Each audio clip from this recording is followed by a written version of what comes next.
రణబీర్ కపూర్ శ్రద్ధా Kapoor combination లో వచ్చిన movie తు జూటీ మే మక్కర్ బ్రహ్మాస్త్ర hit తర్వాత మరోసారి పాన్ ఇండియా లెవెల్లో తన ప్రయోగంతో దూసుకొచ్చాడు రణబీర్ కపూర్. సో ఈసారి సీన్ రిపీట్ అయిందా? ఫైనల్ టాక్ ఏంటి? Take a look. Ranbir Kapoor Brahmastra తప్ప మరో హిట్ చూడలేదు.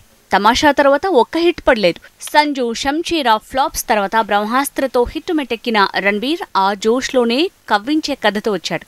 శ్రద్ధతో కలిసి థియేటర్స్ లో సందడి చేస్తున్నాడు. ఫ్యామిలీ బిజినెస్ తో పాటు సీక్రెట్ గా బ్రేకప్ బిజినెస్ చేసే హీరో ప్రేమలో పడితే ఎలా ఉంటుంది? తన ప్రేమకి హీరోయిన్ పేరెంట్స్ కాకుండా తను చేసే బ్రేకప్ బిజినెసే విలన్ గా మారితే ఇంకెలా ఉంటుంది? ఈ పాయింట్ తో వచ్చింది తూ జూటీ మే మక్కర్ మూవీ.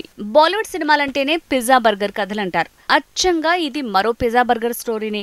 పేరుకే భారతీయులు కానీ హిందీ సినిమాల్లో హీరో హీరోయిన్లు బ్రౌన్ యూరోపియన్స్ అనే కామెంట్స్ ఉన్నాయి. అలాంటి కథల్ని అక్కడి దర్శక నిర్మాతలు రాస్తారంటారు. అదే ఈ మూవీ విషయంలో కూడా జరిగింది. సీక్రెట్ బ్రేకప్ బిజినెస్ అనే ఓ పాయింట్తో లవ్ స్టోరీని చెప్పే సాహసం చేసింది ఫిల్మ్ టీమ్.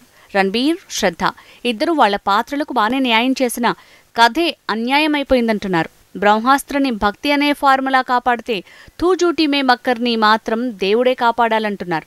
కథాపరంగా కంటే ఫ్యామిలీ ఎమోషన్స్, కామెడీ సీన్స్ ఇలా కొన్ని ఫ్లేవర్ల పరంగా తూ జూటీ మే మక్కర్ బాగుందంటున్నారు. కానీ అవుట్డేట్ అయిన పాత బాలీవుడ్ రిచ్ స్ట్రాటజీ వల్ల సినిమా అంత కనెక్ట్ అయ్యే ఛాన్స్ తక్కువ అంటున్నారు. మొత్తానికి తూ Jhoothi Main Makkar box office బ్యాటిల్లో వెనకబడే chance ఉందంటున్నారు.